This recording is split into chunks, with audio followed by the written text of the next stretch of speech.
Hey guys, I want to welcome you to the weekly Wednesday for the Financial Freedom newsletter, where every week, every Wednesday, we delve into something inspirational, motivational, something excerpt taken from the Financial Freedom weekly newsletter. Wherever you are, if you're listening on Spotify, on iTunes, Google, be sure to click the like, subscribe, share, comment. And without ado, let's get into the show. Welcome everybody to this week's podcast episode for the Financial Freedom Podcast. I'm your host, Dr. Christopher Liu. And as you know, we talk about 4 different types of freedom: time, financial, location, health freedom. In that light, I'm always interviewing experts, entrepreneurs on the cutting edge, changing the world. And so today we have Fitz Koehler. She dubs herself as the fitness innovator, and she's a speaker, author, and she's crushed cancer. So that's a huge win for her. And today is going to be talking all about fitness. It's going to be talking about emotional wellness, health. And so with that, we'll bring her onto the show and welcome her. So Fitz, welcome. Thank you so much, Chris. I'm thrilled to be on your show. And I'm going to start by saying, when you talk about financial freedom, the best thing ever. As of this week, I own nothing on my home, nothing on 3 vehicles, no credit card debt, no nothing. Financial freedom is something people should work very, very hard for, because when you don't owe anything, that's when you can truly accumulate wealth. So yay me. I'm very excited. Congratulations. And that's a huge accomplishment. And you won so many battles and you're doing amazing things. Tell the audience and listeners about you, your journey, how you got started, and what you're doing. Yeah, so that's a big question, but I'll unpack it as quickly as I can. I'm noisy, I'm bossy. I help people live better and longer by making fitness understandable, attainable, and fun. So I don't do this like most fitness professionals do in a gym setting. I do everything on mass media, so TV, radio, books, magazines, online venues, or live audience interaction. I love keynotes. I love being in front of 400 people and getting them to nod their head and say, yeah, this makes sense. Yes, I can do that.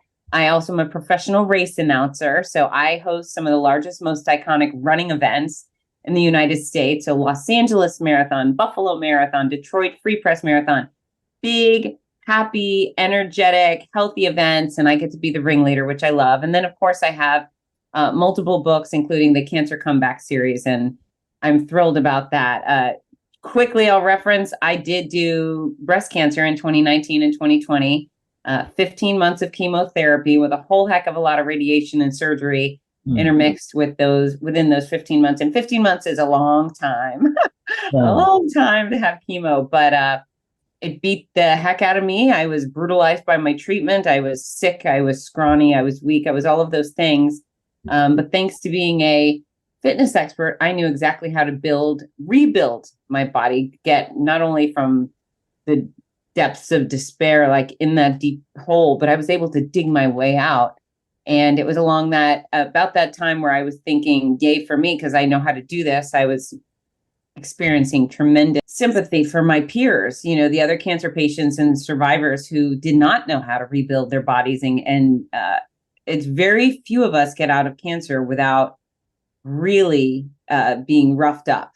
And so my commitment at that point was to help the others. There are no resources for cancer patients and survivors to get fit other than my brand new books. So I'm hitting it hard, Chris. I want everyone to have them. I want all cancer patients to be able to live fully and healthy and vibrantly again once they're done with treatment. Yeah. What's fascinating as we get into the conversation is, and I recommend the audience to check out Fitz's book. It's on Amazon. I'm going to check it out as well. And so when you talk about how do you think having a fitness background helped you to, one, be resilient, and actually when you talk about rebuilding your body, describe the mechanics and process of rebuilding? So it's interesting. When I was about 5 months into my treatment, and the first 5 months were the meanest part of chemo. They gave me this terrifying concoction that made me, I basically lived with a violent stomach bug every day. If you imagine having the worst food poisoning you've ever had every day, plus everything else going wrong. That's how I lived. However, even with that, I continued to work. I flew out of Gainesville, Florida, across the country every weekend. I hosted hundreds of thousands of people live, and I was able to work full force. And when I went for my sixth and final round of the very meanest chemo, I was kind of broken down. I went into my doctor's office. I was nervous because I had to do this again type thing. And I was stressed. And Dr. Gordon said, Fitz, you have done so well. And I said, Dr. Gordon, I don't think I have. Like, there's something wrong with every cell in my body. And he said, no, you've done so great. I said, I don't know why you're saying this. I am a catastrophe. And he said, I'm not saying you haven't suffered. However, I gave you the most toxic concoction of drugs that I give any cancer patients ever. And yes, you suffered, but you still traveled around the country having more adventure than most healthy people do in a decade. And so, yes, you've been punished, but because you were so healthy and fit coming into this nightmare, you were able to thrive despite the way your body was being terrorized. Your health and fitness has paid off. He said, if you were not so strong and fit coming in, you would have been hospitalized for a month. You probably would have had a feeding tube, which would have set you up for infections and things like that. So your health and fitness mattered at the start. And then, of course, when I was at a point where I couldn't open a water bottle because I was too weak, I just knew that I could regain health and fitness with baby steps. I knew to attack cardio and strength and flexibility and balance. All four of those pillars of fitness mattered. I knew that nutrition was going to boost my immune system and help me not only rebound from cancer, but prevent colds and all sorts of other things that could have really dragged me down even further. And so, I have this knowledge, and not only do I have it, but I'm willing to use it. I'm willing to use the discipline and take the steps to get it done. And again, it was baby steps. I didn't start out. I didn't I didn't launch out of that starting gate going, yeah, I'm going to run so fast. I just got in the pool my first day back and I wiggled, when I was in bed, I would stretch in bed. I would do little strength training things when I was in bed. When I was in the shower, I would stretch. And so those things that got me back to not only healthy, but athletic. I ran the Boston Marathon just slightly over a year after finishing treatment. So I'm not superhuman. There's nothing special about me other than this knowledge and the desperation to be healthy and feel good again. And I know there's other cancer patients that want those things too. And the knowledge, I give it out in real layman's terms. It couldn't be any simpler. So anyone reading the books can go, yeah, this makes sense. Okay, I can do that. It's a guidebook. It's a blueprint. It's a step-by-step for every aspect of your treatment on how to do a little bit better, just a little bit more until you get all the way there. And then when you get there, then you can really burst out and go climb a mountain or do whatever it is you feel like doing. Yeah. It reminds me of what what you said at the beginning was like, if you get your financial house in order, like you get out of debt, you have savings, you have invest, and and then your physical well-being, if you strength and cardio and nutrition, and then if your body takes a hit, it's able to weather that out much better. So one thing is, and then so you went through this, but you actually a fighter because you still were doing huge things, and then you wrote the Cancer Comeback series. Tell us why you wrote about it, and some of the surprising things you learned while writing it. Sure. So the very first book is this one. It's my Noisy Cancer Comeback, and it's a memoir. And so do I look like I'm like, yay, cancer? I look real happy, but most of the cancer books out there are kind of dreary and intimidating and sad. And I didn't want sad, because even though it was hard, even though I cried every day, there was joy. There was a lot of joy, and I made a lot of great decisions. And these are decisions that I passed off in this book on perspective and pursuing your passions and staying positive and remembering you can do hard things. So my Noisy Cancer Comeback, that was released in October 2020. It's done incredibly well. It's a go-to for motivation for cancer patients, which is a lot of fun for me. But the next two books, Your Healthy Cancer Comeback, Sick to Strong, that one is the guidebook. That one says, here, this is exactly how you slow the decline and how you rebuild your body back up. And then along with it, there's a companion journal. And the journal is really fun. It's turned out to be, I didn't think of it at first. And then finally I thought, I got to give people a place to keep track. And so it's got all the places up front for people to document their oncology stuff, their diagnosis, their how did they find their tumor or learn they had cancer, what is their treatment plan, things like that. But then there's a whole section, a bunch of prompts to discuss your fears. That's a cathartic thing to do, is just put it out there, what your actual feelings are. We're probably, we spend a lot of time shielding other people from being sad for us. So this journal is a great place to unload, everything that's weighing on you, a place to discuss your faith, your friendships. Which of your friends is the best shoulder to cry on? Which friend always cracks you up with funny texts? Who's a light in your life? Who drives you crazy? And then I get into the really fun stuff, which I want people to focus on. Again, you have to choose joy. And you could wallow in the hardship. You could just wallow in grief. And that is not good for anybody. That leads to deep, dark depression. So, I have a silly sense of humor, but the questions are, what have you nicknamed your port? What have you nicknamed your tumor? What celebrity do you look like bald? And so the journal has, a little bit of something for everybody. And at the last half of the book, which is 100 pages plus, is daily fitness logs. So you can track all the progress, track all of your workouts, all your healthy food, your wake up, your sleep time, and then keep track of your progress as you make your way back. And then, do you know what strawberry moments are? No, tell us more. Okay, so strawberry moments are a thing that people know in random places, but my children went to summer camp out in the woods. It was a sleepaway summer camp. They'd go there for 2 weeks, and it was, heaven on earth for these kids.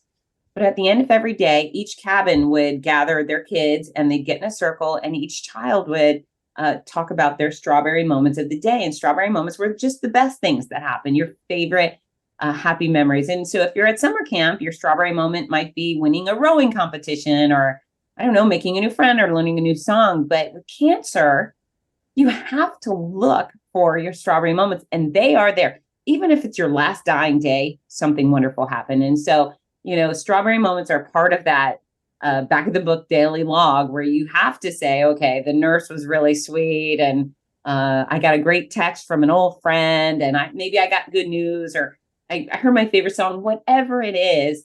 I'm going to really push joy on people, or I am pushing joy on people, because even despite cancer, you can smile, you can laugh, you can work. Not everybody can, but there's a lot of us who can still embed ourselves in actual life. And we talked about the financial thing. I continued with my career because I love it. I desperately love it. It fuels me, and it gave me these moments where I could not think about my sickness, and I could focus on other people. But also, what are the odds I could go 15 months without an income? That would have been, instead of being debt-free right now, I would be in a hell of a lot of debt if I had taken a whole year plus off of work. And so reality is, many of us have to work. And so you can go to work and be miserable, or you can find a way to make it a wonderful part of your cancer battle. Yeah. Which brings us to the next question. Is the Houston Marathon is actually this Sunday.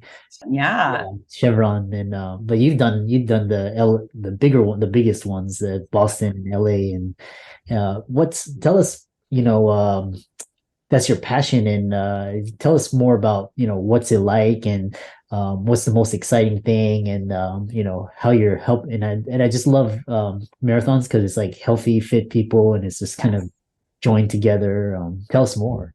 Well, that's exactly what my favorite thing. As a fitness expert, I have to do a lot of coercing, twisting people's arms. Exercise is a good idea, but on race day, a race organization says, Fitz Koehler, we're going to give you 30,000 people who think exercising is a great idea, and they're going to come do 1 mile, 3 miles, 26.2 miles today. Would you make sure they know what to do and have fun? And so that's my role. When people arrive at the start line, I'm usually on a stage or a tower, blasting awesome music. I get people engaged. I want everybody to feel like they're a part of the community. You might show up alone. When you land in that start corral, you're not alone anymore. You're a part of our race team. I want you to feel like, when I'm talking to you, even if you're the last person, that we're sitting at the kitchen table having a conversation. Yes, I'm talking to you, and I get them informed. I make sure they know where to put their stuff, where to go, blah, blah, blah. And then it's to entertain them. I want race day to be the best experience of their life, because as a fitness expert, I want them to do it again, right? I want this to be something that it is symbolic of who they are. They do it in their 60s and their 70s and their 90s. And I have lots of people close to 100 years old crossing my finish line. So I love the start line because it's the only time where we're all together. And, can you imagine? So I'm there at LA. We have 27,000 athletes are wrapped around Dodger Stadium. And I'll ask a question and 20,000 of them roar and they laugh. And I think like, oh, this is the best, because I'm so filled with joy and I'm hitting them with my joy. And then they pelt me back in the face with their joy. And it's chaotic, organized, fun. It's so delightful. And it fills up my heart for such a long time. I mean, the start line is definitely the best. But they leave. I yell go. I whip them into a frenzy and I yell go. And then they leave. And I'm kind of sad because we were having such a good time. But I told them to go. So they went. And then they do their thing. And then I move to the finish line. And they come back. And I cannot wait to see every single one of them. Again, the music is rowdy. Technology allows me to welcome almost every athlete by name. So I make damn sure that the champions get a champion's welcome, that they feel like king of the earth or queen as they come through first, second, third. But my real thrill at the finish line is when the middle and the back of the packers come, because sometimes a champion will come through, won't even put his arms up. He just comes through looking at his watch. He grabs his medal and his check and he leaves. And good for that guy. Great. Congratulations. But it seems like the middle of the packers, oh, they so appreciate what they have done. Their hands go up, they shout, they dance, their lives are changed. That's where the tears come, right? And then when we get to the back of the pack, these are the people quite often that when you see them at the start line, you think, well, how did they get here, right? Because the running community doesn't all look like these little skinny runners in short shorts and tank tops. The running community looks like anyone you would see at Walmart any time of the day. We've got large, giant bodies, bodies that may not look so fit. We've got every color, every gender, every religious, every socioeconomic background. It's all the people. And, they're not prototypical runners. A lot of them walk exclusively. But when they conquer their distance, man, I burst at the seams. I give them the warmest welcome on the microphone, but those are the people that if I'm in this finish line shoot, they come and they get big hugs. We hold hands and run across the finish. And, I do race announcing in a different way than most people. That's just because I'm so obsessed and I love them so much, but it's a blessing. And all of that goodness is why I was willing to, with being sicker than sick, get on planes and go do it. Cause there was no way I was going to miss out on all of that triumph and joy. No way. Nothing could hold me back. Yeah. And you can, your passion and your energy and your enthusiasm, comes out. And, as we come to the, almost to the end, one thing is, you have Fitzness, which is, you see in the back, what does your brand, the Fitzness, represent? Yeah. So Fitzness, it's, my name is Fitz. So Fitzness is my, very clever spin on my name in my career. But even though it has my name in the middle of it or the start of it, Fitzness is about you. Fitzness is about you becoming the better version of you. And so sometimes people ask like, oh, you teach fitness. Is it yoga? Is it kickboxing? Is it that? And I could do all of those things. I don't. I do large scale work now, but it's not about you running because I like running. Fitzness is about you doing whatever mode of cardio you enjoy, whether you're jumping rope or dancing or doing karate, that's fine. It's cardio, it's strength, it's flexibility, it's balance. It's, eating the right amount of the right food for the size you want to be without diets, without pills, without powders, without supplements and the weight loss snake oil. That is, the bane of my existence. It makes me so mad because those scuzzy scammers are just stealing from people who simply want to be healthy. If there's a product that says diet on it, It's already fake. It's crap. You don't want it. Anytime you give money to something with the word diet on it, you fail, they fail, they stole your money. So Fitzness is about you getting better the right way without me pulling one over on you. Yeah. Wonderful conversation and, wonderful conversation how we can incorporate fitness and health and lifestyle resilience. And so how can people follow you, contact you, visit your website, and check out your book? Thanks for asking. So fitzness.com is my home base for everything. That's FITZ as in zebra, NESS.com. There's a ton of free resources there, articles, workout videos, recipes, etc. My books are available at fitzness.com. All three of them, my Noisy Cancer Comeback, Your Healthy Cancer Comeback, and the journal. And you can buy them 1, 2, or 3 packs. And my request is, listen, I hope none of your listeners have cancer, right? I hope absolutely no one watching today has cancer. However, every single one of those people love a cancer patient. They care about someone with cancer. And so please just spread the word. Let those cancer patient friends know that these books exist. They will be life-changing for them, and they make a great gift. I'm also at Fitzness on social media. So if you reach out and follow me on Instagram, Facebook, YouTube, LinkedIn, I love the follow, and I promise quality content in return. But really what I prefer is for you to say, I heard you on Chris's podcast and I'd like to connect, because I would much rather have friends than followers. So let's get to know each other. I love making new friends. Awesome. And for all the listeners out there, be sure to check Fitz's social media, YouTube, Instagram, LinkedIn, Facebook, as well as her website, fitness.com. You can reach out to her there and check out her book on Amazon as well. And with that, it was a fantastic conversation. I loved every minute of it. And thanks for coming on and giving us your experience and wisdom. Thanks so much for having me, Chris. And bye, everybody.